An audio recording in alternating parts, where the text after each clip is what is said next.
The pandemic has resulted in a significant increase in the types and volumes of COVID-related waste, as well as an increase in their uncontrolled disposal. A past publication by the World Health Organization had anticipated an increase of waste volumes by up to 5 times during a pandemic, but actual waste volumes in this pandemic have been reported in some cases to be as high as 12 times the normal volumes. By handling these wastes without adequate personal protection, those involved in the informal waste recycling sector face an elevated risk of health impacts, including contracting preventable infectious diseases. Today's 90-minute webinar is the second one in our training series, and it will focus on COVID-19 related waste and the informal waste recycling sector. The objective of today's webinar is to provide an overview of the informal waste recycling sector, its potential health hazards, along with the best practices and mitigation options for that sector.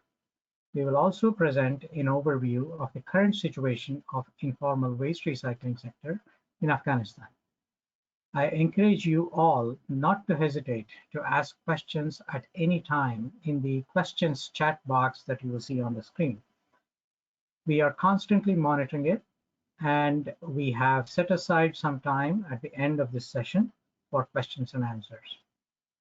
Also, you can see a handout section on your screen. In there, you can find useful documents such as guidelines and fact sheets that you can download, including the presentation decks from webinars so far. Finally, soon after today's training session, you will receive an email with the video recording of this session and a certificate of attendance. Now it is time for us to hear from our first speaker, Mr. Michael Cowing, who will provide the overview of the challenges facing the informal recycling sector and the best practices and mitigation options available. Michael Cowing is a senior technical advisor to UNEP's Resilience to Disasters and Conflicts Global Support Branch.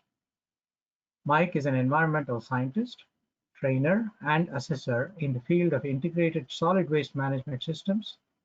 He has over 30 years international experience within the environmental and waste management sectors.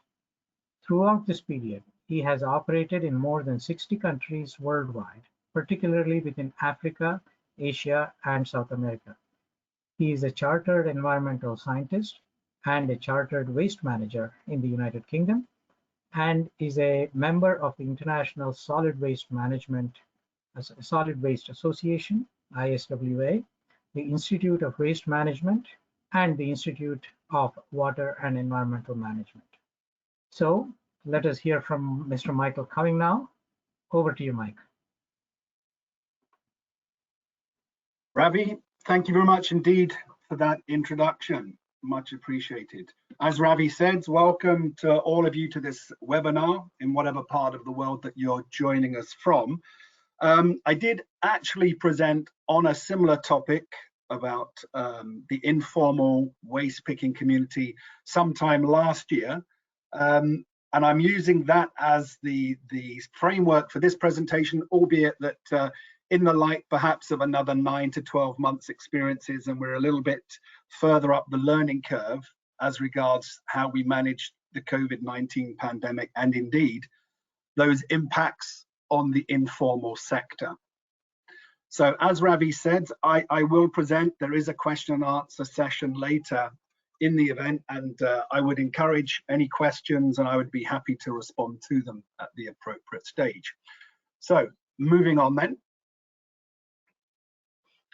So in terms of what's the aim of this brief presentation, we're just going to take a brief overview of what the informal waste management sector is, so we have a common understanding of that. We'll have a run through of what the impacts have been of the pandemic upon the informal waste sector, both in terms of physical health, mental well-being, economics, etc., etc. And then we'll have a look at some of the measures that can be and have been introduced to try and mitigate a lot of those negative impacts that we're talking about. Next slide, thank you. So as I say, the material contained within this presentation is largely my own material, my own observations. As I say, I've been meandering around the world doing waste management and dealing with toxic materials and contaminated land, etc., for over 30 years. Also, this is supplemented by information gleaned in the last 12 months or so from other UN agencies, I guess in particular the WHO and ILO themselves. And then very importantly, not forgetting that there are a number of global NGOs active within the informal waste management sector. To mention the Global Alliance of Waste Pickers, to be one, and also Women Informal Employment, Globalizing and Organizing, the acronym for which is WeGo. So just hats off to these organizations and other organizations like them, which are doing tremendous work to promote the well-being of the informal waste sector and to give them a voice politically around the globe, which is extremely important. Next slide, thank you. So let's look at a little bit of the background. In 2018, the International Labour Organization, ILO, made an estimate that something in excess of 50%, half, closer to 60% of the world's workforce is actually informally employed. And that figure is exacerbated, particularly in developing countries, where it can reach up to a level of 90% of those employed are employed informally. And this equates to something in excess or in the order of 2 billion workers worldwide. So the informal employment sector is of particular importance, and the waste management sector within the informal sector is itself a very important part of that informal workforce. Now, 2 years later, the ILO also estimated, once we were in the early reaches of the pandemic, that a very significant proportion of the informal workforce were going to see their incomes, or indeed were seeing their incomes, drastically impacted by COVID-19, by the lockdowns and by the restrictions on the ability to work. So again, having a very, very significant impact. When we talk about the informal waste management sector particular, I'd say there's a paucity of reliable data generally to try and get an accurate estimate of just how many people are involved in the informal waste management sector, and indeed extrapolating from that the numbers of people who depend upon it in terms of the broader families and communities which rely upon the modest incomes generated by waste picking activities. Data has traditionally been difficult to accrue for a number of reasons. I was talking about it earlier with one of my colleagues. Waste pickers around the globe do, for good reason, have a high degree of mistrust, suspicion for people in authority. So there is that mistrust, there is that reluctance to speak to people perhaps who are gathering data or wanting to abstract information from them. There are concerns that maybe if they highlight their activities, they will become victimized. There would be perhaps formal initiatives to remove them from their place of work, indeed to level or destroy their informal communities. And we see that happening all too often around the globe. So there's a high level of fear, let's put it that way. Also, the informal workforce within the waste sector is very migratory. The working locations themselves can be transitory, so very difficult to get a firm fix on the numbers involved in waste picking, although many years ago, the World Bank themselves estimated that up to 2% of the workforce was involved in informal waste management activities. So suffice to say, it's a substantial market, it's a substantial sector, and it is indeed growing very, very positively in terms of numbers of people involved in this sector. Next slide, thanks. Why is it growing? Well, we're facing a number of global phenomena such as rapid urbanization, particularly in the developing world. And that often leads to a situation where the urban authorities, the municipalities, simply cannot cope with the amounts, the volumes of waste being generated. Typically, there's a figure banded around that municipalities on average will expend something in the order of half of their municipal budgets, 50% of their budgets, going on waste management activities. So waste management is by design, by nature, logistically challenging, technically challenging, and very expensive. Yet despite that substantial financial outlay, again, the figure is that municipalities on average around the globe only actually manage to collect something in the order of 50 to 70%, at best 80% of the waste generated within their towns and cities and municipalities. So there's a very substantial amount of waste that is not being formally collected, again, particularly in the developing world. And this leaves householders and industries, waste generators, with sometimes few options as to how to dispose of their waste. And as a consequence, very often we see people resorting to what are environmentally inappropriate, environmentally damaging practices, but we have to be cognizant of the fact that very often there are no tangible options. So people may dump the waste, may burn the waste, may tip it into rivers, all of which is compounding environmental pollution in the local environment and indeed more globally.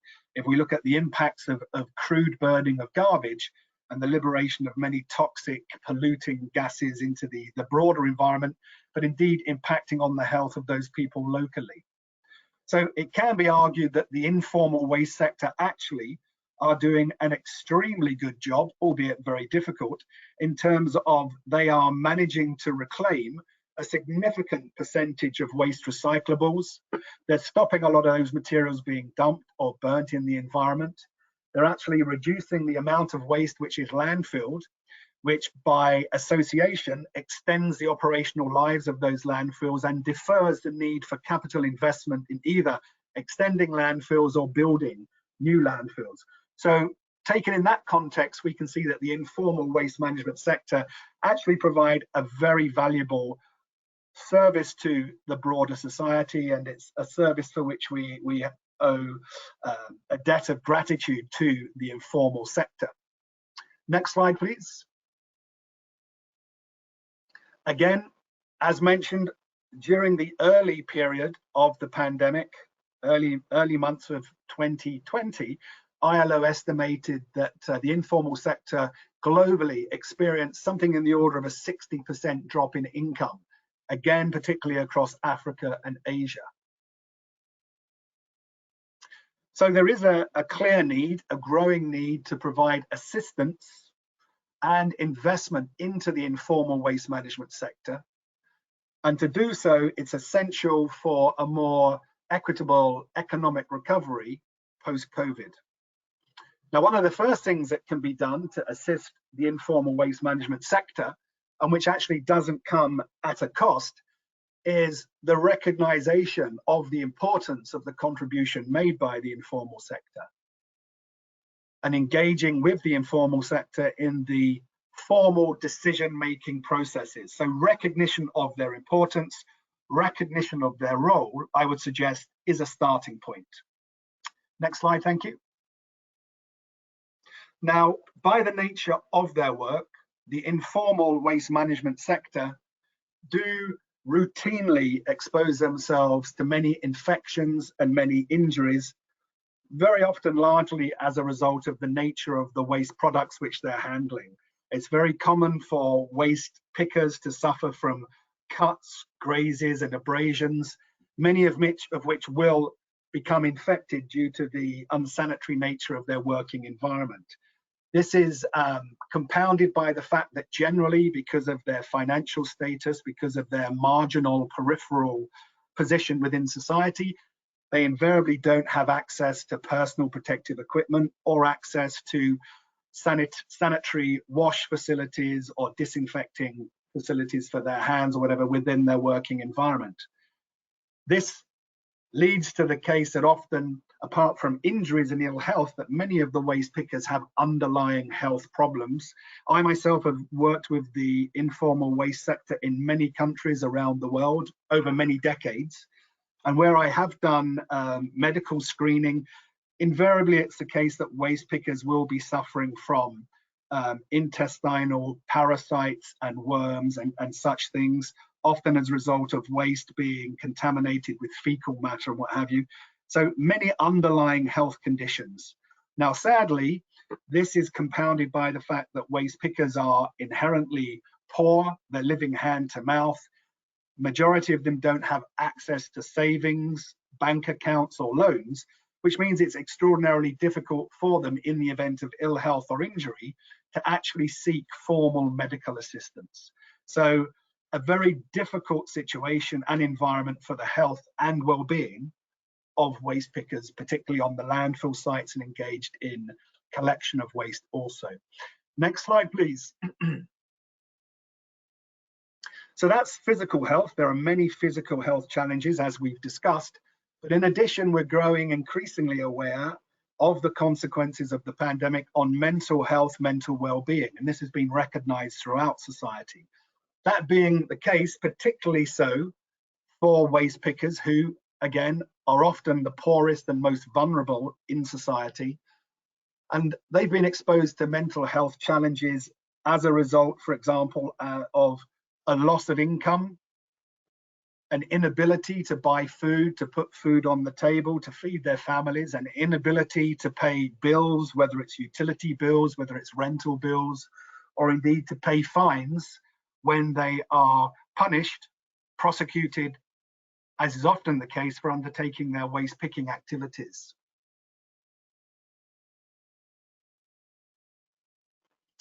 Now, in addition to the physical environment that we've talked about, their difficult working conditions, the pandemic also has had an effect on the sector, on the market, and generally the amount of waste segregation which is ongoing, formally and informally, by the waste generators has declined quite significantly.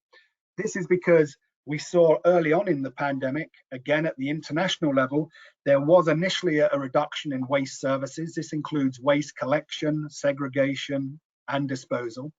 And then in addition, there was observations of a reluctance to segregate waste, to handle waste on the point of the waste generators, because understandably of fears that perhaps some waste constituents could elevate the risk of contamination from COVID itself. So we've seen a lot of reduction in waste segregation.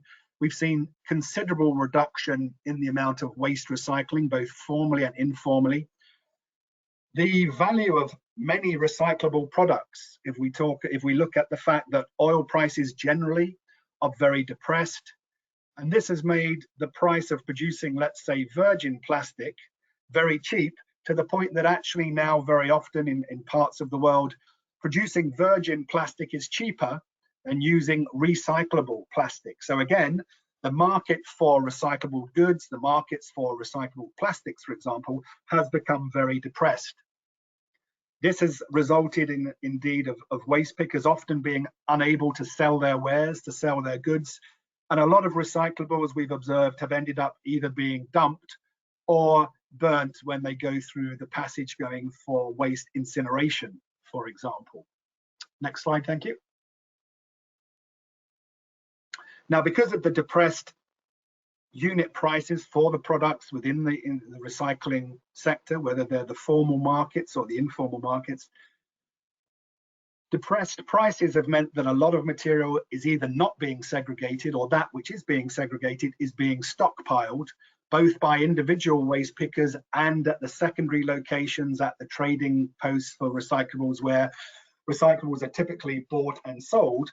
There's a lot of stockpiling of these recyclables, and it's a bit of speculation. These materials are being held until such time as perhaps the market value increases and they get a better return for those recyclable materials. Next slide, thank you. So we've got a combination of factors. We've got depressed prices, we've got reduction in recycling, we've got stockpiling of recycled goods. When the pandemic is eventually over and the markets start to open up, then prices are likely to be further reduced in the short term, because there's going to be a glut of stockpiled recyclable material is going to be coming onto the market very rapidly and driving prices down, as supply will outstrip demand, but hopefully that will be a short-term phenomenon. So again, all of this has led to a financial crisis on the waste pickers, and waste pickers, as we've mentioned, invariably, majority of whom don't have access to savings, don't have access to bank accounts or loans. So it's a financial dilemma of very serious proportions. Next slide, thank you. There are other consequences, other ramifications. For example, if we look at schooling of young children, again, particularly in the developing world. But if we look at the waste sector, the informal waste sector, then very often there's a high incidence of child labor within the recycling, waste handling sector. And indeed, as waste pickers' incomes have been very negatively affected, there is a phenomenon that children of waste pickers are not going to school because the parents are unable to make payments for school fees or perhaps transportation costs to get the children to school. So we've seen a significant drop-off in the number of children from the informal sector actually attending schools. There's also been a phenomenon of family members pulling together and trying to optimize the opportunities to earn money. So children, rather than going to school, have actually been engaged in more work-related financial generation activities, and so indeed more children going to the dump sites and what have you. And indeed, with lockdown, with restrictions of movement, as has been the case in the broader society, we've seen an increase in domestic violence, particularly targeting the children as well. So another unfortunate negative consequence from the situation in which the waste pickers find themselves. Next slide, thank you. So we've talked quickly about a range of challenges that have been, if not brought upon the waste pickers by the pandemic, they've certainly been exacerbated. The situation has worsened in terms of the working environment, exposure to infection from COVID-19, a reduction in income, and a reduction in employment opportunities. So many very difficult scenarios facing the waste pickers and making their difficult situation actually far worse. So let's have a look now at some of the potential interventions and the stakeholders which can maybe implement some of these alternative approaches, strategies, and implementations of alternative approaches. So the waste pickers themselves are in the front line, and they themselves can perhaps do more or amend their practices to try to better protect their well-being, protect their health. Number of things that they can do is within the landfill sites or the transfer stations or the sorting areas is try to minimize exposure to other people, try to work in smaller units if indeed they have to work in groups. Working in smaller groups and maintaining the composition of those groups are going to be advantageous, because that means if you continue to work with the same individuals, if and when one individual falls sick, possibly because of COVID, then it's going to be easier to identify and take the necessary steps for those individuals who have potentially been exposed to the individual who's fallen sick.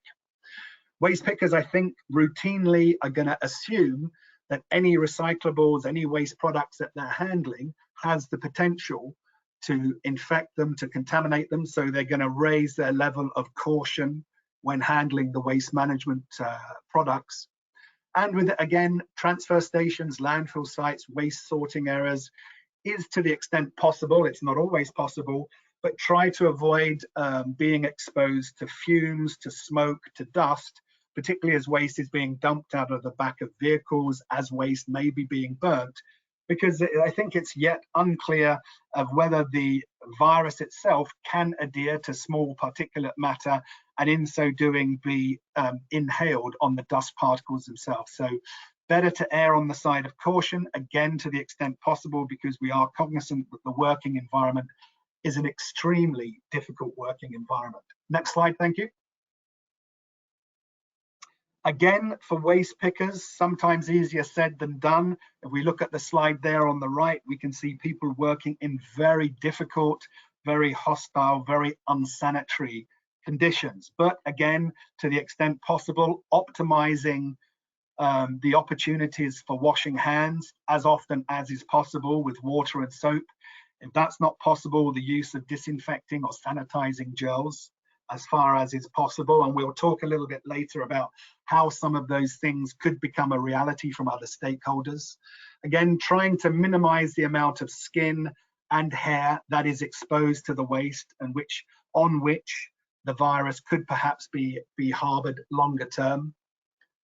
Again, trying with caution to avoid some waste products which could alert the individuals to perhaps there's a higher risk of contamination. If, for example, we see healthcare waste, the sort of waste coming from labs or coming from clinics or hospitals, we know a lot of it, unfortunately, is being routinely dumped within disposal sites where waste pickers are operating. So a higher degree of caution to steer clear of waste which you could believe comes from a medical facility. At the end of the day, and it's a long working day, but again, to the extent possible, washing oneself as thoroughly as is possible and washing your clothes that you've worn for the day so that you're not re-exposing yourself to contamination the following day by putting on potentially contaminated clothing. Next slide, thank you. So there are things that the waste pickers can do and have been doing to minimize the risk of exposure to themselves. And next on the front line are the households, the waste generators themselves. Most of the waste being handled is coming from the households, although obviously there are other waste streams from the commercial sector, from the industrial sector. But primarily, there is waste coming from the household sector, which is potentially contaminated with COVID.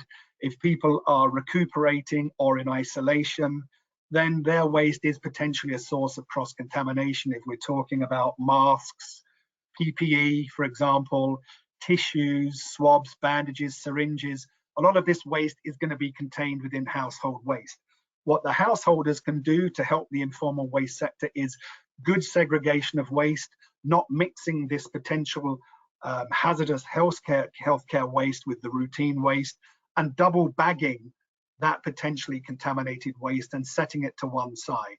So there's certainly a number of things that the householders can do to help or minimize the risk to the informal sector, and things like offering soap, offering water to those involved in waste collection, waste picking activities, potentially offering water for drinking also. There are things that the householders can do to very much help the waste sector and indeed those involved in the informal waste sector.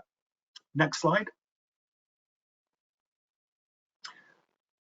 Next line of action is at the municipal level, the local government level, because generally around the globe, waste management is a local government issue. Collection, transportation, disposal will typically be organized at the city level, at the town level, the level of municipalities. So they're very much on the front line of dealing with waste management. They're very much on the front line of, again, minimizing exposure, minimizing the risk to those involved in the waste management activities and indeed the waste pickers, the informal waste sector. So information should be made readily available about what is the circumstance within any given municipality, what is the level of infection, what are the steps which formally should be being taken to minimize risk, whether it's the use of breathing masks, as we know, washing of hands, social distancing, etc., etc. Again, municipalities are generally responsible for operating the municipal disposal sites. It's not too difficult, it's not beyond the realms of what's feasible for the municipalities to provide basic sanitary provisions at the disposal site, which could be provision of water in containers, soap, if not sanitizing gel, so the waste workers, the waste pickers can, on a semi-regular basis and at the end of the working day, cleanse themselves to the extent possible. Again, provision of basic PPE falls within what's feasible at the level of municipalities, basics being boots and gloves and breathing masks. There are a number of examples globally where municipalities are interfacing, are working with the informal sector to register them at the place of work, to take their ID, to cooperate with them, get the waste pickers to agree to working in line with the site's rules and regulations, and then in so doing, the provision of basic PPE by way of a reward of working within the parameters, the constraints, the operational requirements of any given disposal site. And indeed, municipalities have a role, and generally this has been exercised and managed, of maintaining waste collection, municipal waste collection services to the extent possible, because this is going to keep the working environment as sanitary as is possible, and it's going to reduce the secondary risk of generating of conditions, again, prejudicial to public health and to the health of the waste pickers and the waste workers. Next slide, thank you. Again, still focusing on what the municipalities can do to help the informal sector. Provision of assistance, again, it's not easy, but it can be done. It can be factored in, of financial assistance to the waste pickers, particularly where waste pickers themselves could fall sick from infection. So there needs to be perhaps means of financial assistance to those waste pickers who have fallen ill. Perhaps financial assistance to those waste pickers who are having to abstain from work because they themselves may be vulnerable or may be having to look after family members. So again, a profound economic impact on the waste pickers, which the municipalities themselves can help minimize those challenges. Now, I see that my slide deck has gone a little bit haywire. I'm not sure if this is Paula indicating to me that I'm out of time, but anyway, it's a good test of my memory. Can I remember those slides that were prepared earlier? I'll continue meandering on with the presentation. Sorry, yes, is that Paula? Yes, hello, Mike. Sorry, I'm having a technical difficulty, but I'll put the slide right back up in 1 second. Apologies for that. No problem at all. No problem at all. So you have plenty of time still. It's just a matter of technical side. Absolutely, absolutely. So we've been talking about what the waste pickers can do to improve their working environment. We've talked about the householders, and we've just also explored what the municipalities can do to help the waste pickers. So we've talked about things such as provision of compensation to waste pickers if they fall sick. And indeed, there are other things that the municipalities can do. I think this is the slide we're looking for, in terms of, let's call it debt forgiveness. Now, because waste pickers are on the periphery, are the most vulnerable in society very often, don't have access to savings and bank accounts, one thing municipalities can do in terms of debt forgiveness is forgive debt as it relates to, example, for utility bills, as it relates rather to rent. And also, as we've mentioned, we often find waste pickers incurring fines by municipal enforcement staff who will fine them, who will prosecute them for executing their informal activities. In some parts of the world, it is still perceived as undesirable activities, perhaps criminal activities. So there are things that the municipalities can do to ease that financial burden on the informal sector. In terms of planning our way out of the pandemic and planning for the economic recovery thereafter, it's also important to have representation from the waste picking community, from the waste picking associations, in terms of planning new waste collection and disposal services, planning the logistics, the vehicle routing and the handling. The waste pickers have a very valuable role to play in that future waste planning activity as well. There's also a bullet here saying decreased harassment, and this is articulated by waste pickers in their associations globally, that it would very much assist them if municipalities cease to harass them, cease to prosecute them, sometimes arrest them for conducting their waste picking activities, which we've already discussed as being extraordinarily valuable to the broader community. Next slide, thank you.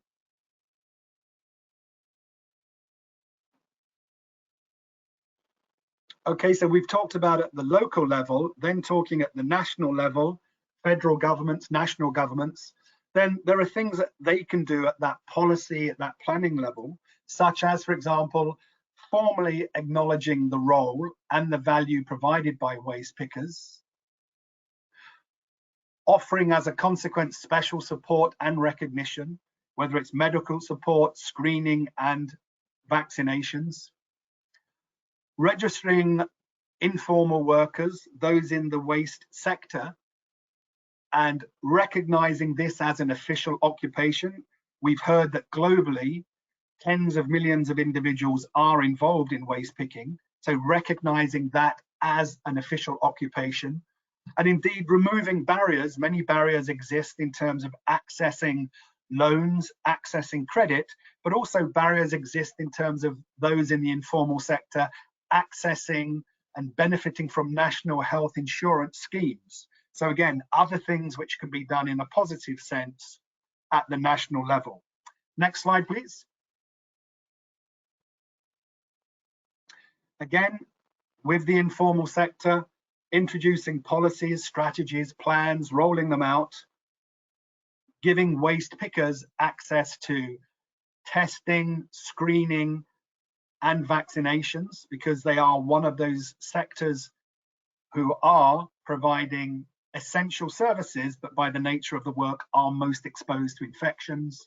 Then being mindful of outreach and distribution of supplies to the waste picking communities away from the working environment, living very often under very challenging informal housing conditions, very often which will lack active formal sanitation, running water, electricity, etc., etc. So outreach to these communities under these difficult times, provision of drinking water, provision of water which they can cleanse themselves, their houses, their clothes, etc., etc. So basic hygiene facilities. And again, direct funds, whether it's cash or grants or loans, and by which there is an example presently, I think, on the books being reviewed within New York in the United States, which is being paraphrased as a billionaire tax in New York.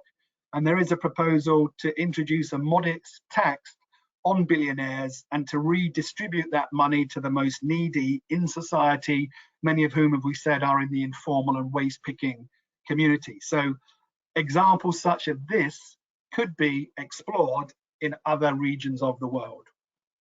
Next slide.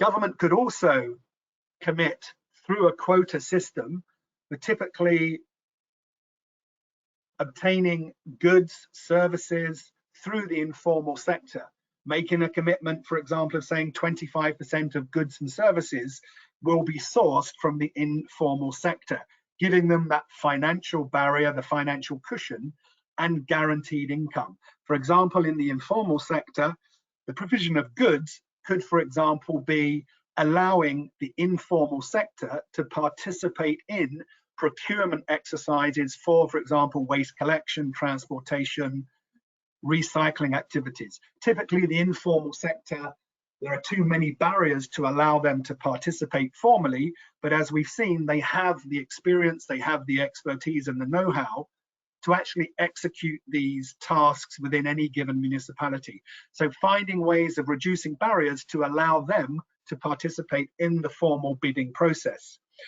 Also, there's skills and training whereby members of the informal waste picking community can be trained, can be upscaled in terms of new areas of opportunity, such as online sales and marketing. This sort of new technology could give waste pickers better access to the markets for their goods. It could, in some instance, circumnavigate the middlemen, who very often are the ones who make the profit out of waste recycling, not the waste pickers themselves, who very often are given very modest, minimal return for their goods. It's those in the middle that bulk collect and bulk transport them who are making the profits, because they're accessing the markets, and often the markets are far removed. So if there are ways of training waste pickers in new ways, new technologies, how they can identify and how they can access markets for their goods. Other opportunities at the government level could be to promote the concept of EPR, extended producer responsibility. And again, there are examples around the world of large corporations in a given city or at the national level, whether we're talking someone like Coca-Cola or the large breweries, or the large manufacturers through extended producer responsibility, channeling funds, channeling work opportunities to the informal sector. And then also there's donor-driven initiatives, such as in the poorer communities that we talked about, provision of staple, essential food supplies. Next slide, thank you. So I've reached my final slide. This really would just summarize some of the key points that we've looked at through my somewhat meandering and rushed presentation, but let's just recap some of them. Suffice to say that the informal sector is a global phenomenon, and waste picking provides very essential services to the broader community, which we need to recognize and reward them for. It is a growing phenomenon, as we've talked about, rapid urbanization, particularly in the developing world, municipalities not being able to keep up the demand for waste management services. Thus, there is a very necessary niche market for those services of the informal sector, which they can fill very effectively.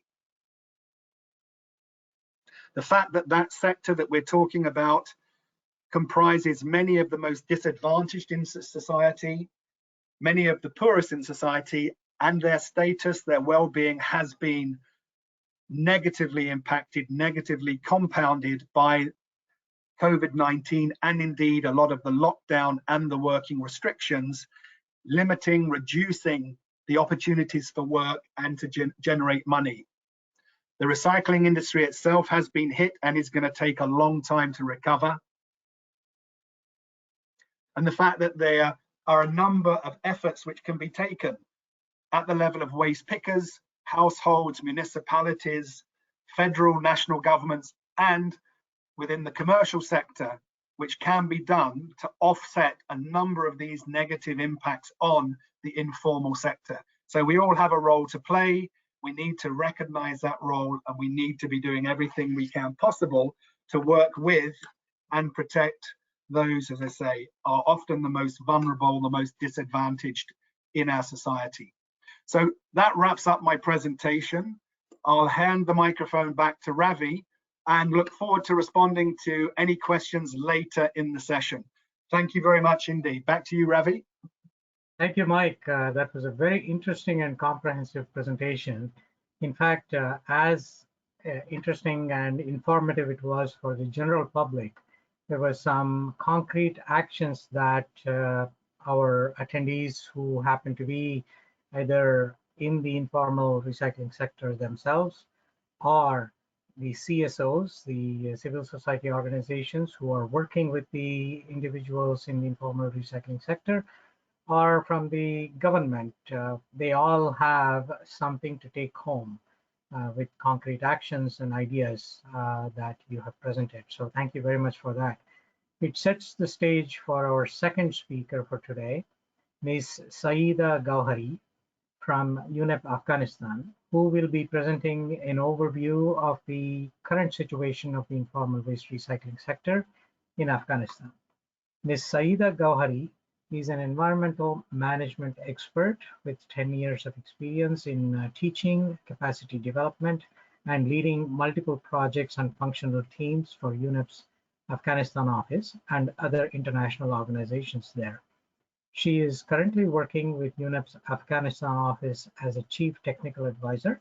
In the past, she has had multiple responsibilities as the head of multilateral environmental agreements unit, head of knowledge management unit, as gender and livelihoods expert, and education and training specialist.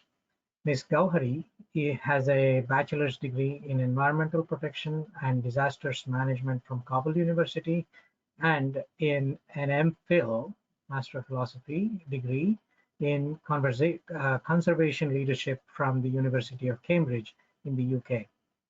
She has extensive field and policy level experience in Afghanistan and has successfully delivered complex and multidisciplinary projects from various multilateral and bilateral donors, including projects on chemicals and waste. So Let us now hear from Ms. Gauhari. Saida, the floor is yours now. Thank you. Thank you very much, Ravi. Good morning, good afternoon, everyone who is joining this webinar today. Mike presented a good overview of the informal waste sector globally and provided some solutions and recommendations. I'll focus more on the informal waste recycling sector in Afghanistan, some of the approaches undertaken by the government and the waste picker in Afghanistan that we have documented. Next slide, please.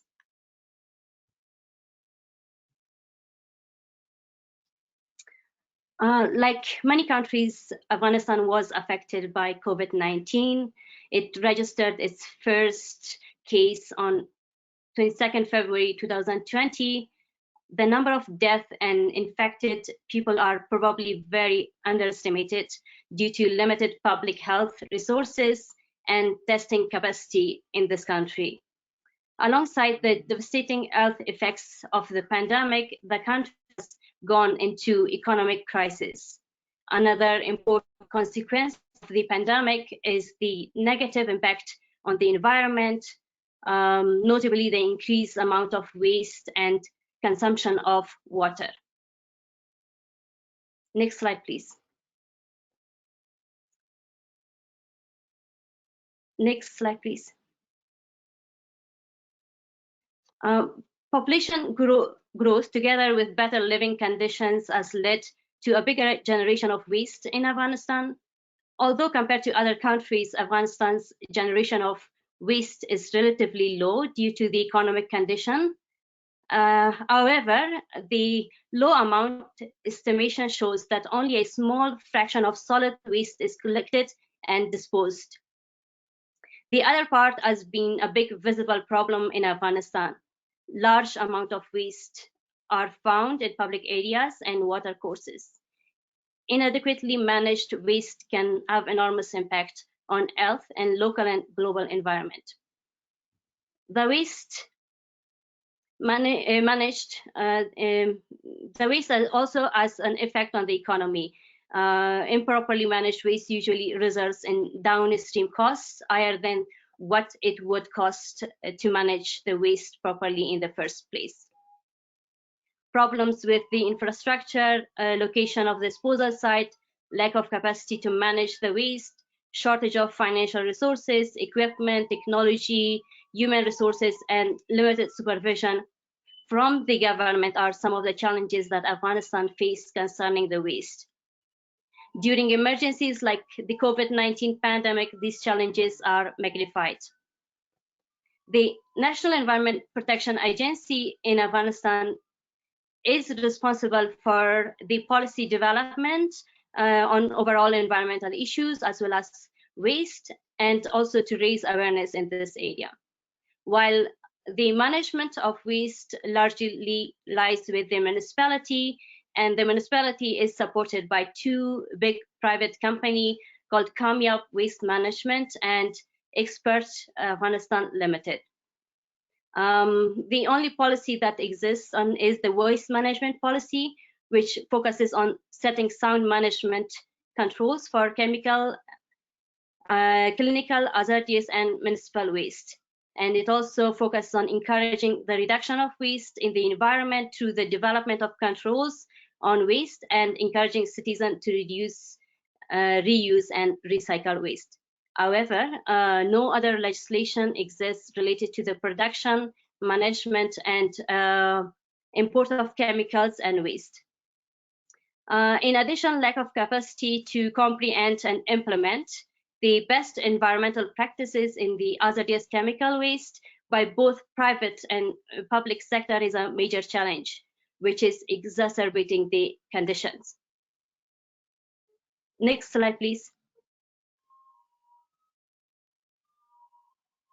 In Kabul, the waste is collected without any separation at the collection points by vehicles from Kabul municipality, and the contracted private companies and the Department of Sanitation transport the waste to the dump sites every day. Around 7,500 collection points exist in Kabul city, and over 2,500 of these are located in open spaces. There's no standard where the collection points should be located. After calculating the average condition through the existing capacity, like one trip, shows that only around 260 to 2,150 generated tons of waste are being collected and transported to dump sites every day. This is only 12% of the expected generated amount of waste per day in Kabul. The waste collected capacity probably did not increase at the same rate as the increase in waste generation due to the population growth. The low percent of collected waste is similar to other low-income countries, and also the low efficiency and productivity of the system for collection of the waste. The waste that is not collected by a municipality or waste pickers end up dumped in open spaces, on access roads and along water courses. Solid waste is usually also one of the main reasons to local flooding because it blocks local waterways and drainage channels. Poorly maintained collector points can increase the risk for sanitary problems and could serve as breeding grounds for disease like flies and rats. Next slide, please. Some possible problems with COVID-19. The problem of the impact of COVID-19 on the environment in Afghanistan is inseparable from general problems with the ongoing climate change and degradation of natural resources.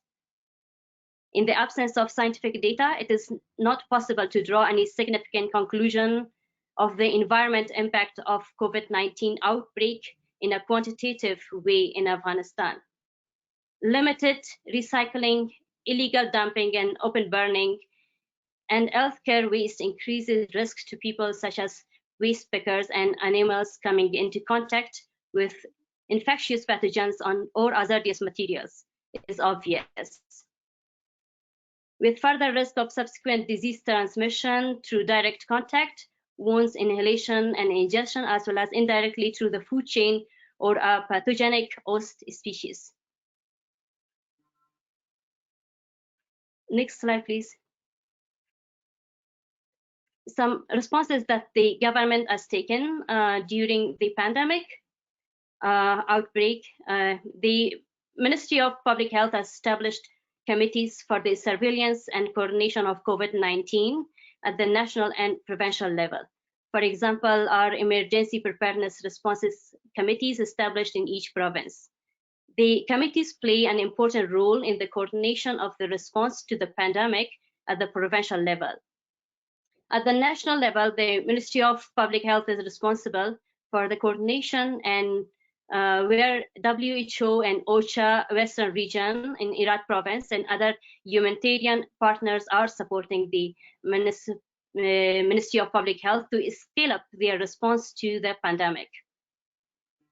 Allocation of budget for COVID response.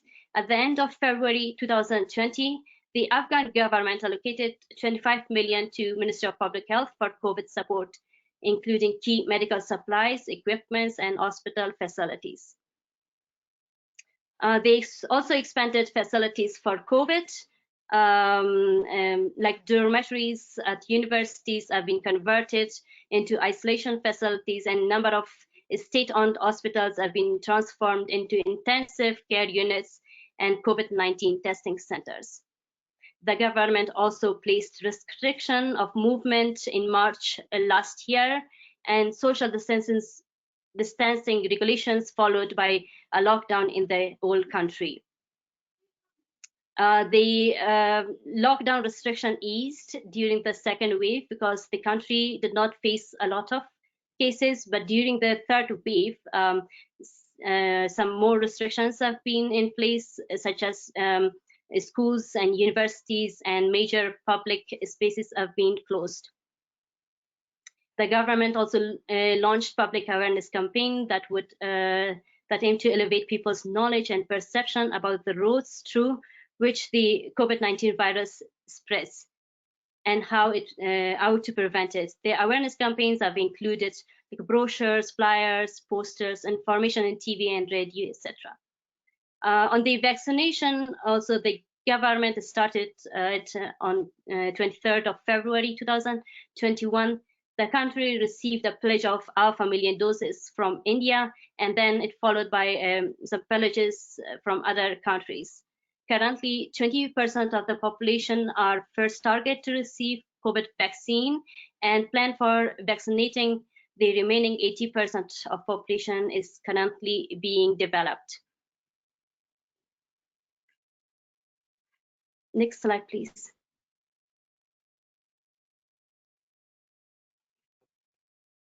Some of the challenges that the country has faced is limited access to safe water and sanitation, together with a weak health system, has made it difficult for the country to control the spread of the virus. The lack of access to relevant information, a factor that has challenged the situation even further. Social distancing also has been an impossible task in overcrowded homes, detention centers, prisons, and IDP settlements, internally displaced population. Many villages in the rural areas are isolated far from healthcare.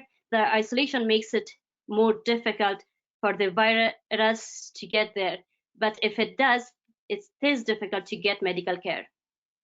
Hospitals and clinics report challenges in maintaining or expanding their facilities, capacity to treat patients with COVID-19, as well as maintaining essential health services. Next slide, please. On the informal waste pickers and recycling, informal waste pickers are an important part of the waste management cycle in Afghanistan. Far from all waste is transported to dump sites or the small number of landfills. Some separation of the waste is taken place at the collector points by informal waste pickers. The waste pickers collect recyclable solid waste and reusable items from the collector points, but also from streets and even from the landfills. The waste pickers are usually persons from the poor urban population, but they can also be waste buyers. Waste picking constitutes a common income generating activity for low-income individuals in developing countries. The daily wage in Afghanistan is about 300 Afghanis, which is around $400 US. In 2019, a waste picker in Kabul could get around between 40 cents to 1 USD per kg waste, depending on the material, and 20 cents per kg when it came to plastic bottles.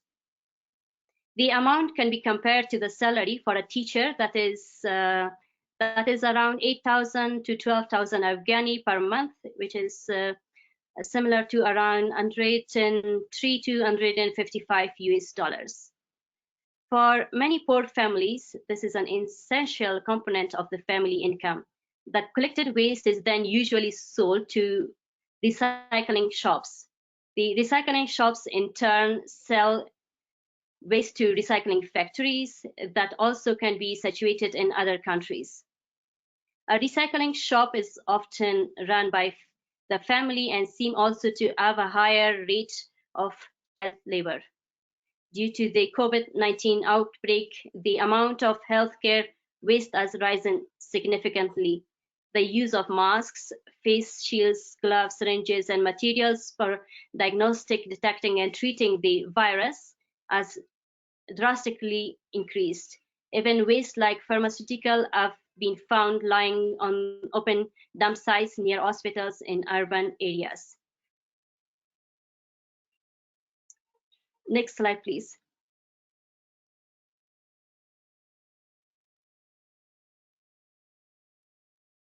Next slide, please. Okay, the source of waste is usually from households, community waste containers, dump sites, streets, landfills, and then it's been collected and sorted by waste pickers. The waste collected includes plastic bottles, aluminum cans, debris, wooden materials, garments, glass, etc. Once they have separated the waste, they will either sell it to the medium-sized dealers, who will then sell it to the local industries in Afghanistan or the neighboring countries to make products. Next slide, please.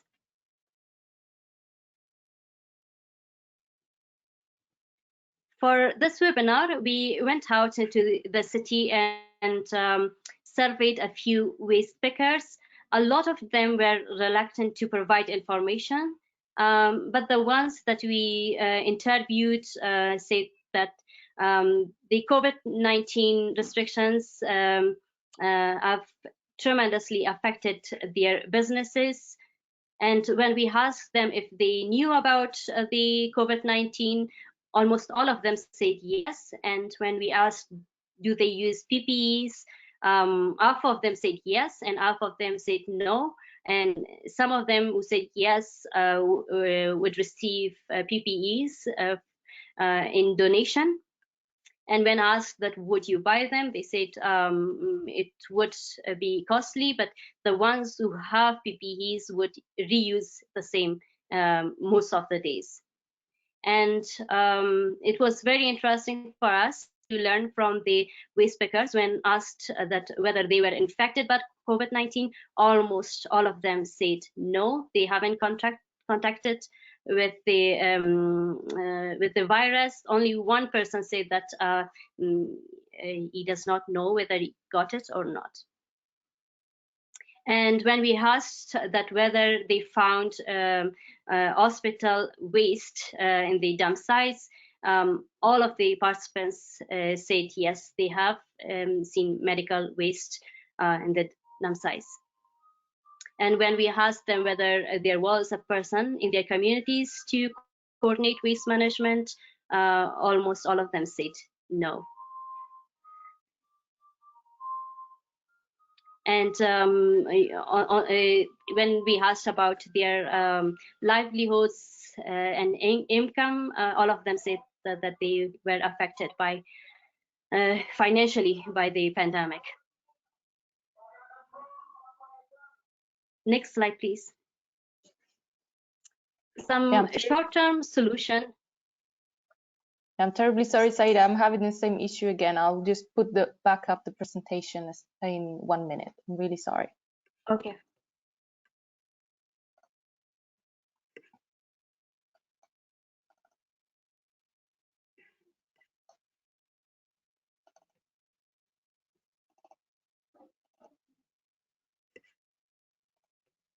While we are waiting for Paola to bring the presentation back, I just wanted to remind our attendees to not hesitate to ask questions. We are getting a few questions already in the chat box.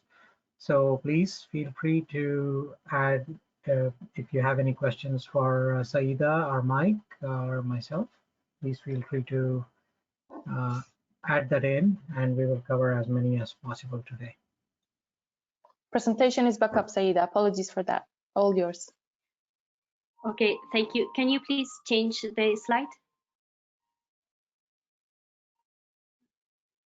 Sorry, Paola, I think there seems to be a challenge in the yeah, it also the shows... slide is getting cut off.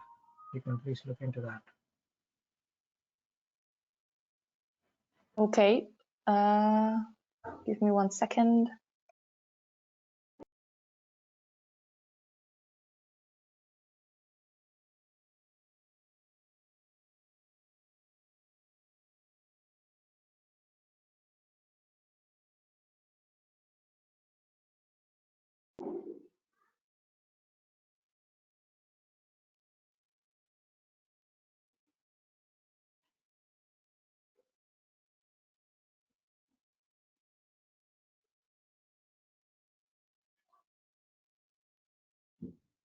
Let me know if that works for you, Saida.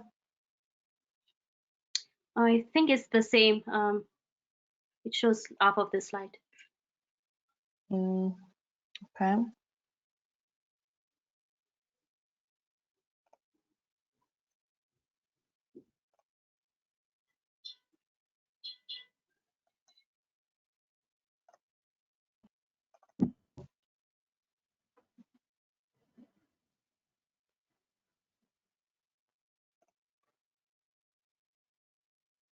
Apologies for that. Just hold on with us a couple of minutes.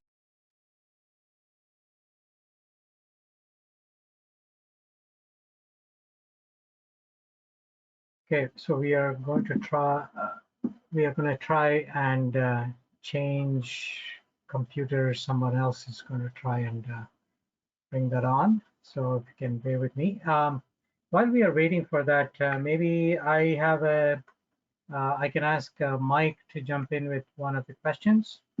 An interesting one, if I may. So Mike, one of the questions that we got is about both World Health Organization and ISWAA have stated that waste from COVID-19 healthcare facilities pose no more risk than waste from any other healthcare facility, and that there is no evidence anywhere of the virus that causes COVID-19 being transmitted through handling of healthcare waste. So the question is whether the speakers agree with this statement. If so, would this be an important message to convey to informal waste handlers? Mike? Okay, thank you for that, Ravi. Can you just confirm you can hear me okay?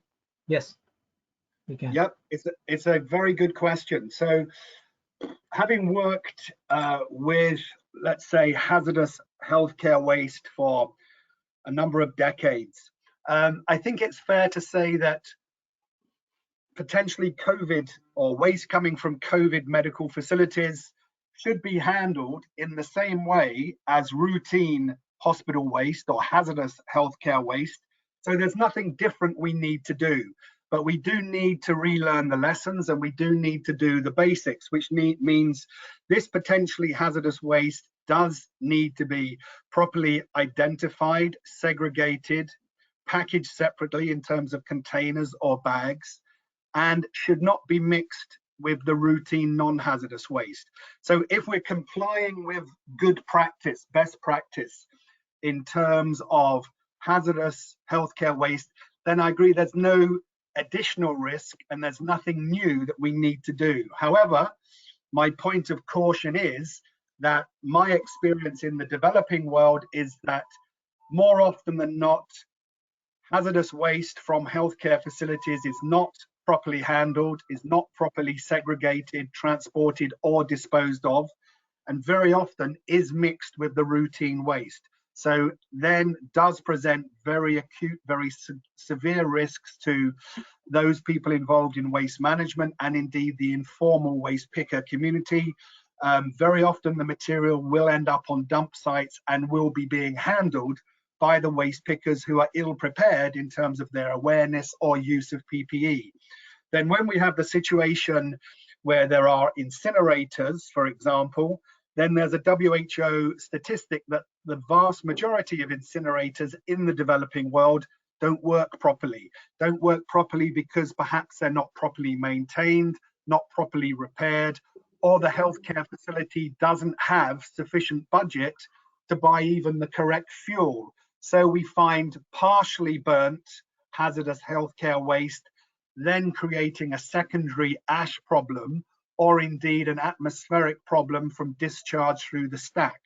So that's a long-winded response on my side, but to say that we have to ensure that all of the standard procedures for healthcare waste are in place, properly implemented and monitored and executed. And sadly, in the majority of cases, that is not the case. So I think there's some important lessons there and important messages to be communicated to the waste sector as a whole and the informal sector particularly.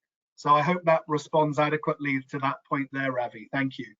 Yeah, thanks, Mike. So basically, I think the crux of the question was whether it would be beneficial for and a relief for the informal waste recyclers to hear that the COVID-19 waste and the pandemic is not causing any more additional extra different types of infection than what has already been seen in the normal hazardous waste in their day-to-day activities. So the question is, would it be useful for them to hear about this as a relief, or? I think it's a positive message to the waste community, but my reservation, my fear is one wouldn't want to, as it were, promote a degree of complacency, because again, as I say, the majority of healthcare waste, whether it's routine healthcare waste from a clinic or a hospital or from a COVID clinic, the majority of this healthcare waste is not being properly handled, packaged, or disposed of. So my message would be, exercise extreme caution when handling or dealing with any waste coming from a medical facility. Execute extreme caution. Okay, thank you, Mike. That was excellent. Okay, I think our slide deck issue seems to have been resolved. So Saida, if you want to continue your presentation, thank you for your patience. Yeah, thank you. I think I have only 3 slides left. Mike covered a lot of good interventions, solutions for waste management. I'm just adding a few more to that. I think for the short term, it would be good to introduce and enforce a waste sorting system at the collector points to decrease the load that will go into the dump sites or landfills. It will reduce the cost for the municipalities, and also to make circumstances safer for the people that recycle the waste and the waste pickers. The other point would be like to educate and motivate the public to achieve change of behavior and how to use the sorting system and waste hierarchy. This should be a part in the formal education, because the behavior change will start from the schools and education centers. And also cover the capacity gaps among healthcare staff concerning healthcare waste management. For example, improvement of separation, color coding, labeling, etc. Educate, motivate, and organize the waste pickers to avoid healthcare waste. This can also lead to other positive effects, like the starting of micro enterprises and cooperatives, can lead to a higher income and make the activity more legalized. Improvement of data collection to get reliable data to work with. For example, start then the process to choose the most suitable treatment and disposal method for healthcare waste in different locations. Some procedures should be done with the industrial waste and e-waste as well. Investigate the possibility to use less single-use instruments in healthcare facilities to the extent possible. Stronger supervision of the laws concerning waste, for example, to prevent the healthcare waste is left and thus left on the streets, and that unlicensed waste management companies is dumping waste illegally. Food for work or education to poor families when they collect waste or send their children to school. This is not a permanent solution, but may work satisfied during a limited time in emergencies like this pandemic. Consideration must be made to support livelihoods loss of informal waste workers by coordinating with local waste pickers association to liaise on the purchase of personal protective equipment like gloves, masks, gowns, hygiene kits, and food stocks. Restrictions and awareness raising, as well as distribution of PPE to waste pickers working in the disposal site should be considered. Next slide, please.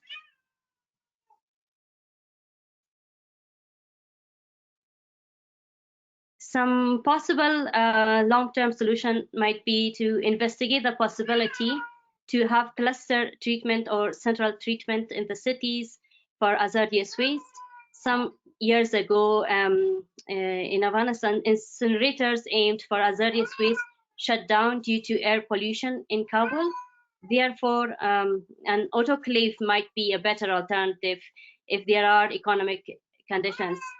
However, the introduction of this technology must be well planned and organized. It is essential to have a budget for maintenance, repairs, and skilled labor in a long run. Review and implement cost recovery options to ensure that the waste management services are affordable and sustainable. Examples include a household levy, waste tipping fees, etc.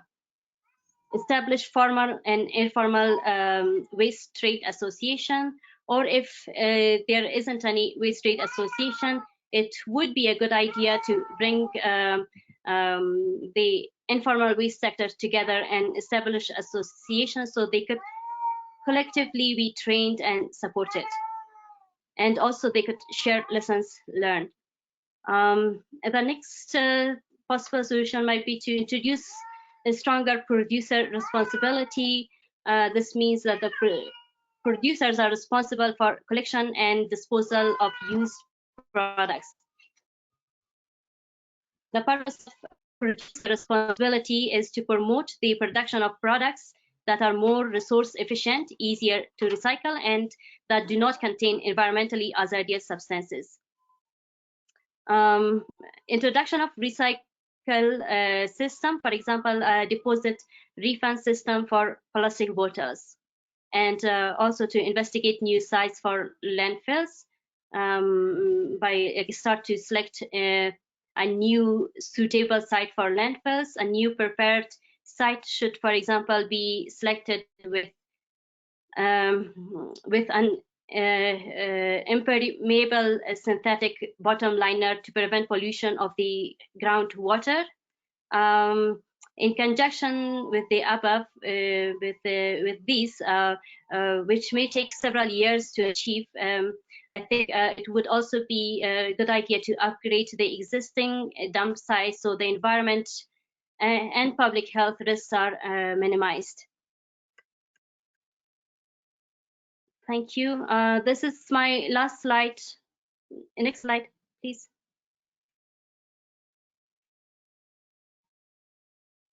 Okay, the last slide, final remark.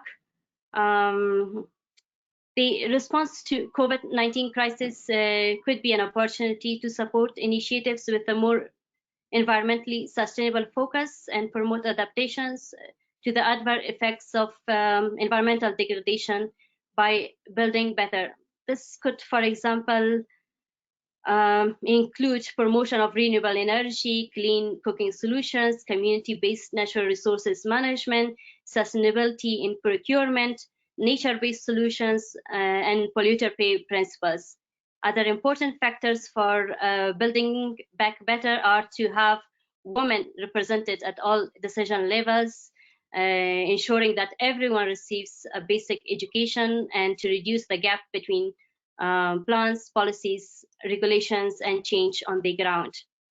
Finally, testing and establishing better practices at all levels is important to reduce the amounts of waste and in the end to reduce the risk for environment and human health.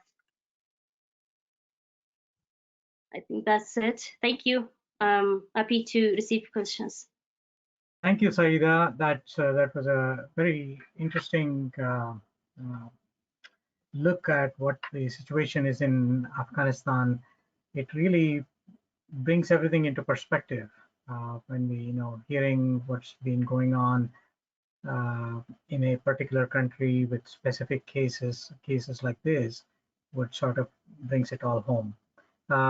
Lots of questions coming in, actually. I'm very happy to see that. So we can go on to, or I should say, we should resume the question and answers from before. The first question, Mike really answered well. I have a few more questions that I have listed out here. So let me go with the second question.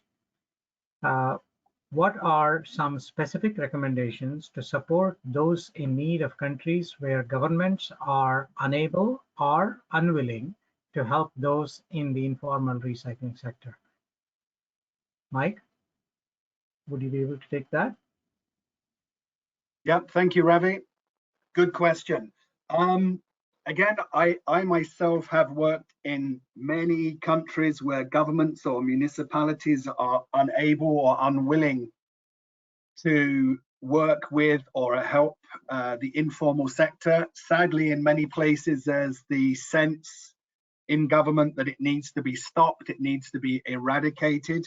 Clearly, I don't come from that perspective. My approach has always been to work with the informal sector and to optimize their role and their recognition. So it's going to be very difficult if waste pickers are working in an environment where they have an unsympathetic government, let's say. And from my experience, what can work is working in a collective fashion.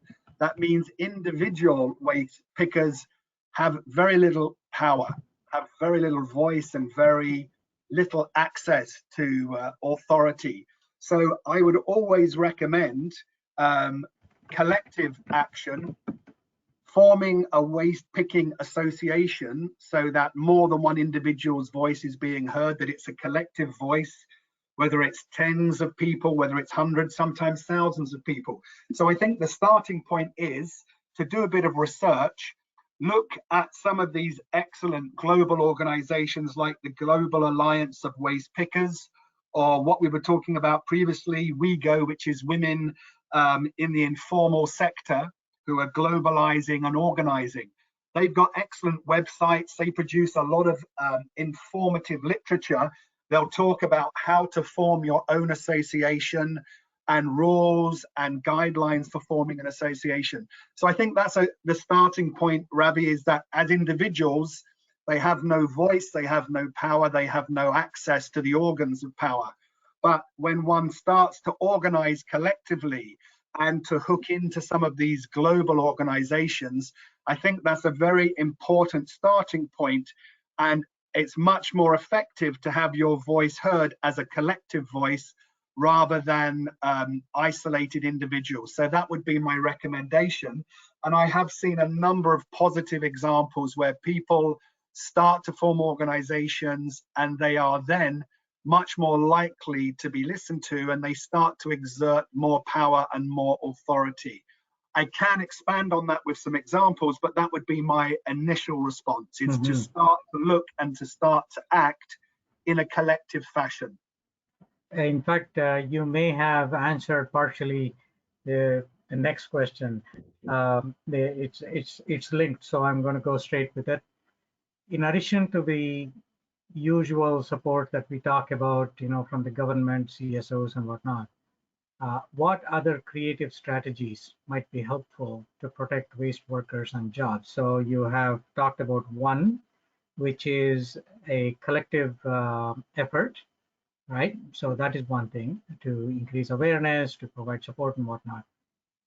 Would there be an opportunity for regional collaboration in having an effective COVID-19 waste management, especially in this informal sector? I would say absolutely. As I say, I mentioned the Global Alliance for Waste Pickers, which started in Brazil. It's very active. It actually now has international conferences with waste pickers attending from around the globe. It's promoting well-being of waste pickers, economic development, cooperative working. So yeah, start to work collectively and regionally absolutely is the way to go. For example, once you start to organize and work collectively, then you present an entity with whom perhaps government can interact with, perhaps donor agencies, perhaps the corporate sector can start to interact with.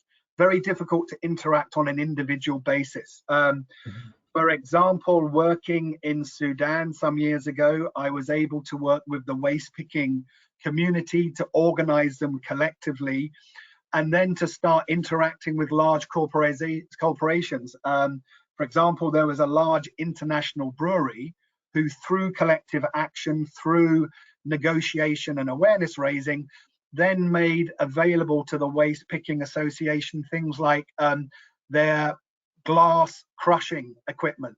So through an agreement, then the Waste Picking Association started to have access to crushing equipment, which meant that they could better segregate, they could have better payloads, and then also the brewery was involved in identifying and facilitating access to potential markets for the color separated and crushed glass. So that's just one example which wouldn't have happened on an individual basis, but through forming a new association, it gave them a collective voice and a collective negotiating power that they didn't otherwise have, and it opened up some of the local markets for their products. Other examples of waste picking associations working, as I did in South America, in Georgetown, Guyana, a new landfill site was built. Potentially it was going to isolate the informal waste pickers on the dump site. An association was formed, dialogue commenced, education, awareness raising commenced on both parties, and ultimately measures were put in place on the new landfill site. Facilities were built to allow the waste pickers to undertake their segregation and picking activities. Showers and hand washing facilities were provided, which otherwise none of that would have happened if there wasn't a collective initiative, if there wasn't dialogue and understanding shared between all the different stakeholders. So I have many more examples, but they're examples of the sorts of things which can come into fruition, which otherwise wouldn't be the case. Thank you. That was quite comprehensive. I think when they talked about regional, the question may have been referring to, instead of just local, but inside a country, different districts and different regions. So at a provincial level maybe. So this idea Ravi, of I think this is an interesting question on regional collaboration and how it could be effective for COVID-19 waste management, especially for the case of Afghanistan, who have border with multiple countries. And as we all know, environmental issues and waste problems, they could be regional or even global issues. For instance, if COVID waste is dumped near water courses, it has the potential to travel long distances and borders and affecting multiple countries. So I think here the regional collaboration would be important, and it would be important to have a plan of action at the regional level. Programs such as establishing knowledge, information, and monitoring platforms, building or strengthening a network of academic and research sectors that could provide support on the waste management to the region. And also I think a regulation of transboundary waste recycling businesses, like in the case of Afghanistan, a lot of the waste that is being collected and sorted here is transported to the neighboring countries, and there it is changed into new products. So I think regulation of the recycling business would be important.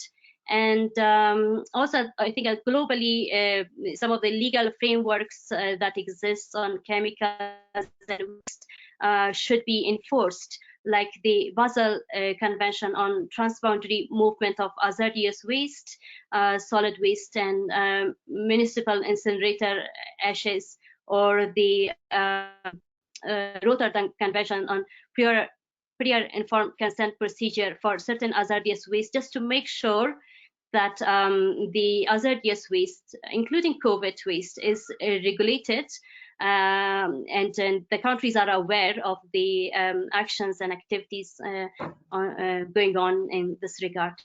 Yeah, it has a far-reaching impact with multilateral agreements and commitments of various countries as well. Thank you, Saida. That was very good. So, in fact, I will ask you, Saida, to answer the next question that has come. Often, those working in waste recycling sectors, even in established facilities, complain of heat and sweat and are reluctant to wear masks and impermeable boots, for example. So, I would imagine the problem is even worse in the informal sector. What seems to be the situation you observed in Afghanistan? Interestingly, when we conducted this survey with the informal, with the waste pickers in the city, many of them say they are not wearing PPEs. And only like a few of them wear PPEs, where they came in the form of like donations. Even like when this crisis ends, I think the waste management will remain a crucial tool for the safeguard of public health. So I think just to help them, a lot of like awareness raising and trainings, and as I said earlier, waste trade association might be a useful stream to bring them together and to train them to share ideas. And I would also say that the first primary step in waste management is at the household. So I think the behavior change and encouraging waste separation at the household level is important.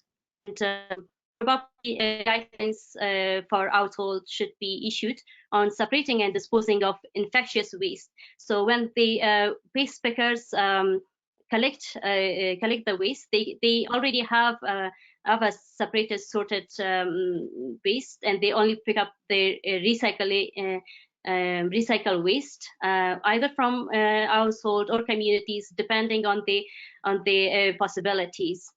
But I do think that there should be a strong regulation for healthcare waste and incineration, as the waste pickers informed and said that they have seen a lot of hospital waste among the municipal waste. So a strict regulation moving forward, I think, would be important.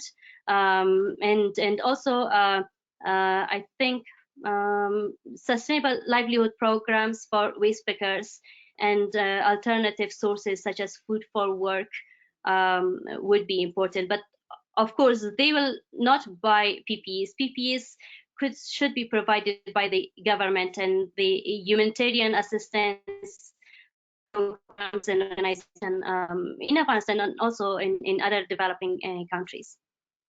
Yeah, so speaking of regulations and authorities, the other linked question here is with regard to safety.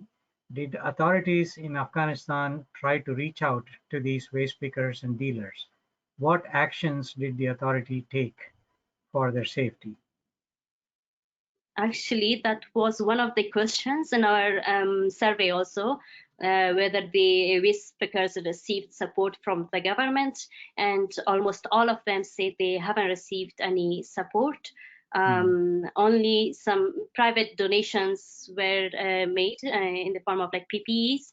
But I think this is important, and given that the population growth in this country and the increasing amount of waste, it would be important that this waste pickers, I think effective measures and programs should be established for them. Currently, this is not even legal in Afghanistan. Yes, probably the recycling businesses might have received certificates, licenses for operation, but I don't think that there is any legal measures for waste pickers. Okay. All right. Thank you, Saida. So next question, there are a couple of questions related to mask recycling, or mask waste recycling. One of them is there a specific procedure for recycling of mask waste? Mike?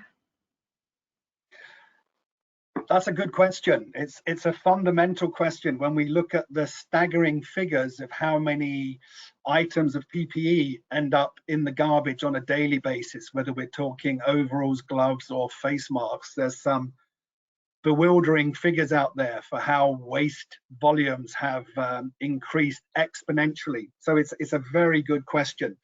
I would say the scientific jury may be out or split on this one, because if we look at the typical surgical mask, the information coming with that would typically be, for example, with the N95 mask, is not suitable for reuse. So the manufacturer's recommendations are to use the mask for a daily shift. Now, whether that daily shift is 8 to 12 hours, and then dispose of it thereafter. But that's all well and good in a developed country scenario. But in a developing country scenario, I think different rules apply simply because of paucity of access to funds and resources. So I think if you looked at it on a risk-based analysis, is it better to reuse a mask or not use a mask at all? Then the reality is people in the healthcare sector in the developing world are having to reuse masks, whether they're cloth masks that they can wash at the end of the day and reuse the next day, or whether they're indeed these disposable masks. The reality is they are being reused. And the question would be, is it better to reuse a mask or not use a mask at all? I think I would be in the camp of reusing the mask. Now, if we look on the websites, there is actually now a lot of information being put up online about what you can do to reuse these masks, which strictly are not designed or manufactured to be reused. And there's a body of literature now about possibly disinfecting these masks for reuse. I think that's the way to go if indeed you're in a working environment where you don't have new masks, you have to improvise. Now, we know also, for example, that the COVID-19 virus itself is quite susceptible to destruction via thermal treatment. So, for example, if we look at incineration, which typically would be 800 to 1,000 degrees centigrade, then that's certainly going to destroy the virus. And indeed, steam sterilization, which might get up to 100 plus degrees in a steam sterilization autoclave unit, also would destroy the pathogen. So I haven't read up on the topic, but I'm extrapolating now. Perhaps if these N95 masks were microwaved for a period of time, that itself might thermally sterilize them. But I say that with a degree of caution because I haven't looked up at the literature on that. I'm extrapolating from knowing that the virus itself is quite susceptible to heat. So again, that's my long answer to, there is a lot of body of information online on the internet about how you can sterilize and reuse these masks which strictly are not used or not manufactured for reuse. And it can be use of disinfectant, and it can be thermal treatment as well, perhaps again microwaving. But I think it's a topic that's evolving. The scientific community are split on this, but I would suggest do your own research before you get into reusing. But I know that a lot of reuse out of necessity is ongoing presently. Great. If we can have some links that are useful, we will also make it available along with the other information we are going to send after the session in the coming, maybe in a week or so. The other question is, instead of recycling, can the face mask waste be turned into a valuable product by reusing it?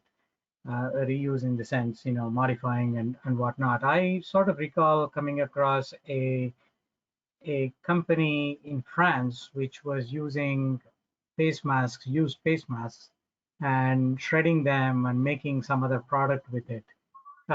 Mike, do you have any comments on that, on the question of whether we know whether the COVID-19 face mask waste can be turned into something of a valuable product? Well, the waste recycling sector, the informal waste management sector is full of innovation, and there's all sorts of things that are being produced in the recycling sector from a whole host of waste. When it comes to face masks, I myself put my hand up and say I'm not aware of activities or practices ongoing which has produced a new product, a viable product for which there's a market. And again, I would suggest proceeding with caution, because we know that if these masks are being used by people in a medical environment within COVID clinics and whatever, then we do know that the masks themselves are going to be infected. So it makes me feel a little bit cautious to suggest that people are handling and reusing and creating new products because of the risks of creating transmission pathways. But again, my knowledge about that, I must admit, is somewhat limited. So Ravi, I think we can commit to sharing what we know and sharing perhaps some good links that people can do a little bit of their own research on that, because my knowledge on that is quite limited. Yeah, no problem at all. We have to compile a bunch of other things. In fact, one of the other questions, and we will take that under advisement, is about, I'm going to read that here. Can you share some good references of guidance documents for COVID-19 waste management? In your review of what percentage of COVID-19 related waste will be hazardous in nature? Thumb rule being 15% hazardous waste, 85% non-hazardous waste. I think that thumb rule is pretty much what I have come across as well, right, Mike? Yeah, that would be in the right order. Certainly, that would be in the right order. Okay. So and the key comes back, Ravi. The key is whether you're in a clinic, a hospital, a laboratory. The key is segregation of that waste at source, so that the 10 or 15% is segregated. That's your hazardous waste for appropriate disposal. Once it's mixed, then the whole lot is infected, and exactly. Therein we've magnified the problem. And just another observation, Ravi, I don't know what the time is with Saida in Afghanistan, but it's gone very dark. So I don't know. Yeah. It's 7:15 p.m. 7:15. With you. Yeah. Thank you for staying late at work, Saida. Thanks for that. So we have a few more quick questions, so I'll get to them. One of them is, are there any recycling solutions for surgical or N95 masks, or should they be handled as if they are non-recyclable? Thermal treatment. I think, Mike, your comment on using various techniques to disinfect may be useful in this case, but let's say this particular question is related to surgical or N95 masks, so that is more likely to be used by medical professionals. So over to you. What do you think about that? Yeah, more of the same, Ravi. It raises concerns with me in whether it's the informal or formal sector collecting these contaminated items for recycle, reuse. Absolutely, one endorses the principle of recycling and reuse, but I think we have to proceed with the provision of extreme caution that we're not encouraging things which are opening people up to potential exposure and infection. So I can imagine that if we're talking about in the developed world scenario, you talked about France, where we've got high standards of disinfection, high standards of working environment to protect people's well-being. That might be one thing, but many of the environments which I've worked in the developing world, would lead one to be concerned for the risks of cross-contamination and exposure to the virus, which for the short term at least could still be viable with on the PPE and on the face mask. So I would suggest use extreme caution, and I at this stage wouldn't be promoting such things. Okay, thanks, Mike. I was just reminded that we have gone 15 minutes over our scheduled 90 minutes session. So this just demonstrates the amount of interest that we have received on for this particular session and all these questions. I still have a few more questions, just a couple more, but I want to acknowledge that we have gone over. We will stay online for a few more minutes to answer those questions. But before that, I would like to thank all of you for participating in today's session. And I thank our experts for their presentations, Mike and Saida. I also thank my UNEP colleagues who are working behind the scenes frantically, as you saw, for making this session successful. And we will definitely go and examine the computer glitches that happened today and see what can be done before the next one. Just a reminder that our next webinar in this series will be held on August the 19th on the subject of appropriate technologies for COVID-19 related healthcare waste. So I'll see you all back at that time. So those who wish to leave, please stay safe and stay healthy. We, the panelists, will be here for a few more minutes, perhaps another 5 minutes, to capture the other 2 questions that are remaining, and then say goodbye. Thank you. So moving on to the next question. What about rural areas that cannot afford PPE or government funding? How do they get support? I feel training of personnel that can move into those areas will also be a positive approach in curtailing spread of COVID-19. Mike or Saida, one of you? I'll give Saida the first chance to jump in.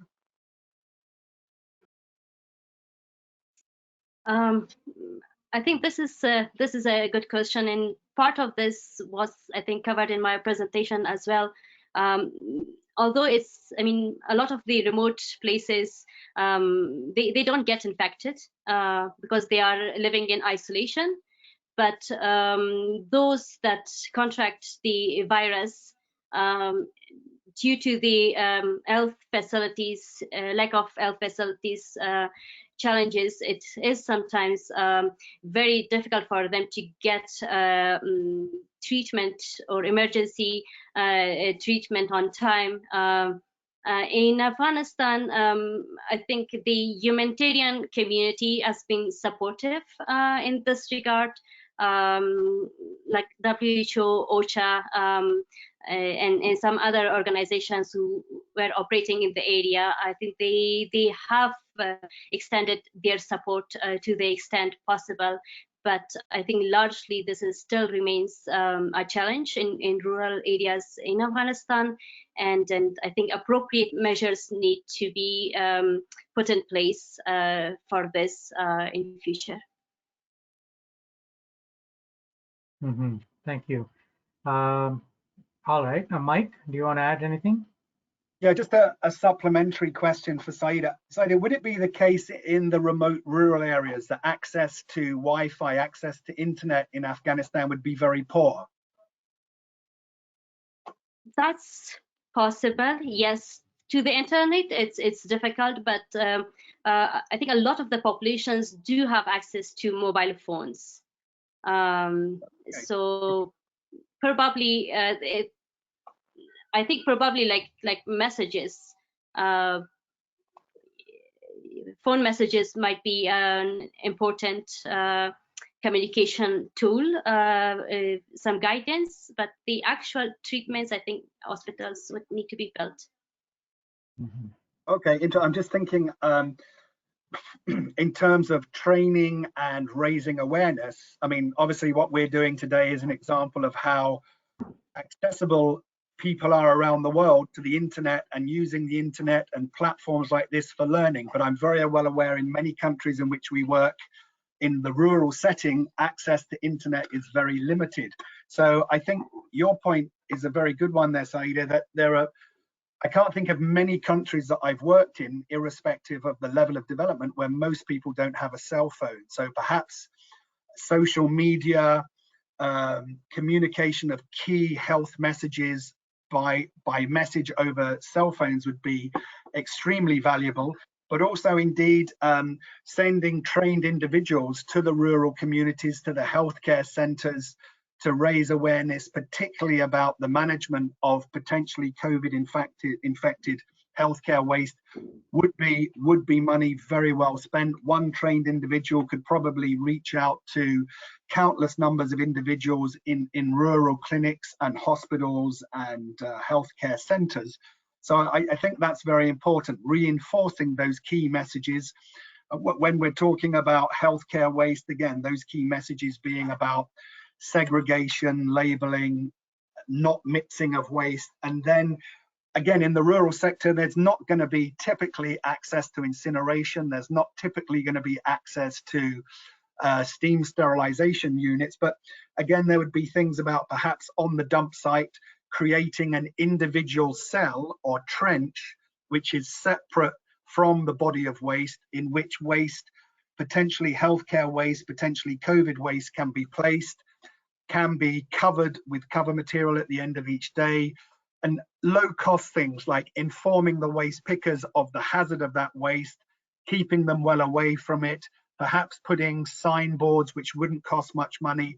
So there's a lot of things that can be done in the rural setting which don't incur excessive cost, and we need to identify those measures and very much promote them in the rural setting. Okay.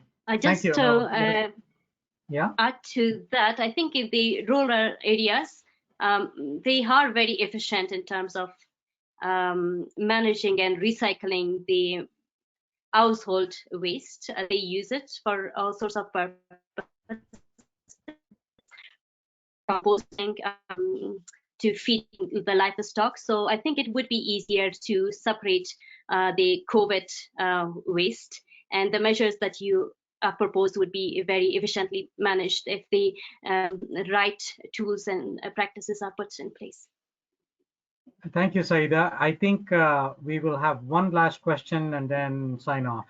So the last question here is it possible to develop a technology that converts COVID-19 garbage into a valuable product with a minimal investment cottage industry in order to reduce waste while also improving the economic situation of small businesses? Mike? Yeah, I think we've touched on that a bit already, Ravi, with some of the earlier questions. It's a good question. I like the thought process that can we look at this waste not as a waste, as a resource, which is the guiding rule for all waste management activities.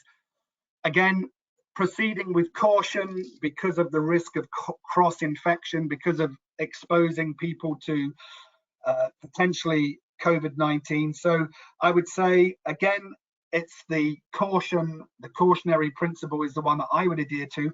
I don't know of any technology presently which can turn this COVID waste into a viable product for reuse and resale.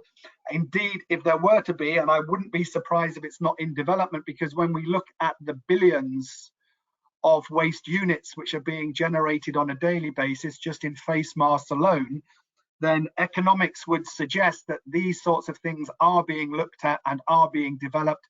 But I would have to say my knowledge on this topic is in its infancy. I'm not aware of any particular technology that is doing this presently, but I'm sure a lot of very smart minds around the globe are looking at this from an economic standpoint, that there are certainly opportunities there. But I myself need to do more homework on this topic because I don't know of a viable technology yet. Okay. Well, but on that note, I think we can undertake to send information that we are able to get that is, reputable, legitimate, and whatnot in the subsequent information distribution that we are going to do in the coming week. So having said that, with that undertaking, I think we should sign off. It's a real pleasure having you both, and also having so many attendees continuing on well past the 1.5 hour limit that we had imposed ourselves. And so I really appreciate everybody sticking through. Thank you very much. And everyone have a good rest of the day and stay safe and stay healthy. Bye now. Thank you. Much appreciated, Ravi. Take care.